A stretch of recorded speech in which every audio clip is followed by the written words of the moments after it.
പ്രിയമുള്ള പ്രേക്ഷകരെ, നമ്മുടെ ചർച്ച ചെയ്യുന്നു ജ്യോതിഷ വിഷയം നിങ്ങളുടെ നാളെയിൽ നാം ചർച്ച ചെയ്യുന്നത് നാളെ 1201 മേടമാസം 10-ാം തീയതി, അതായത് 2026 ഏപ്രിൽ മാസം 23-ാം തീയതി ഗുരുവാരം വ്യാഴാഴ്ച.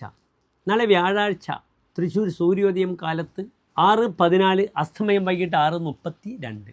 നാളെ വ്യാഴാഴ്ചത്തെ രാഹുകാലം പ്രിയപ്പെട്ട പ്രേക്ഷകർക്കറിയാം, 1:30 മുതൽ 3 മണി വരെയുള്ള സമയമാകുന്നു രാഹുകാലം. നാളത്തെ തിഥി വെളുത്തപക്ഷത്തിൽ സപ്തമി തിഥിയാകുന്നു. എൻ്റെ പ്രിയമുള്ള പ്രേക്ഷകരൊക്കെ തന്നെ ഷഷ്ഠിവ്രതമൊക്കെ കഴിഞ്ഞ് സുബ്രഹ്മണ്യൻ്റെ അനുഗ്രഹാശിസ്സുകൾ വാങ്ങിയിരിക്കുമെന്ന് ഞാൻ പ്രതീക്ഷിക്കട്ടെ. നാളത്തെ നക്ഷത്രം പുനർവസു നക്ഷത്രമാകുന്നു. പുനർവസു എന്നാൽ സാക്ഷാൽ ശ്രീരാമസ്വാമിയുടെ നക്ഷത്രമാണ്. മനസ്സിലാക്കണം, നാളെ വ്യാഴാഴ്ചയാണ്. ജീവോ നാരായണ മഹാവിഷ്ണുവാകുന്നു വ്യാഴാഴ്ചത്തെ ദിനം. അതിനാൽ അവതാര Vishnu, the incarnation of lord Vishnu, Sriraman, ആ ശ്രീരാമൻ്റെ നക്ഷത്രമാകുന്നു പുനർവസു നക്ഷത്രം. സപ്തമി തിഥിയാണ് വെളുത്തപക്ഷത്തിൽ. വളരെ അനുകൂലമായ നല്ലൊരു ദിനമാകുന്നു. പുനർവസു നക്ഷത്രം എല്ലാ ശുഭകാര്യങ്ങൾക്കും നാം സ്വീകരിക്കുന്ന നക്ഷത്രമാണ്. തിഥി നല്ലതാണ്, ദിനവും നല്ലതാണ്. എൻ്റെ പ്രിയപ്പെട്ട പ്രേക്ഷകർക്ക് നാളത്തെ ദിനം കാലത്ത് തന്നെ ശ്രീരാമസ്വാമി ക്ഷേത്രത്തിൽ വഴിപാടുകളൊക്കെ ചെയ്യാം. പുണർത നക്ഷത്രം മിഥുനം രാശിയാണ്. കണ്ടകശനി ഉള്ള സമയമാണ്. മിഥുനം രാശിക്കാർക്ക് ജന്മവ്യാഴവുമുണ്ട്.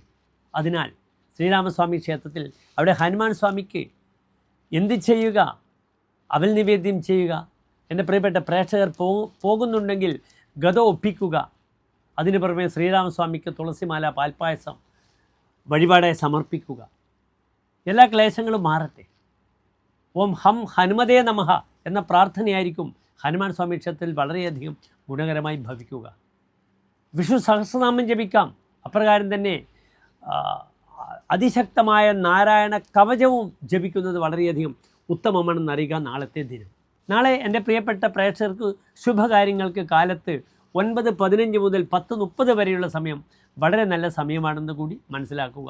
എല്ലാ ശുഭകാര്യങ്ങളും പ്രസ്തുത സമയത്ത് ചെയ്യുന്നത് വളരെയധികം ഗുണകരമായി ഭവിക്കുന്നതാണ്. എല്ലാ പ്രിയപ്പെട്ട പ്രേക്ഷകർക്കും ശോഭനമായ നല്ലൊരു നാളെ പ്രാർത്ഥിക്കുന്നു. നന്ദി, നമസ്തേ.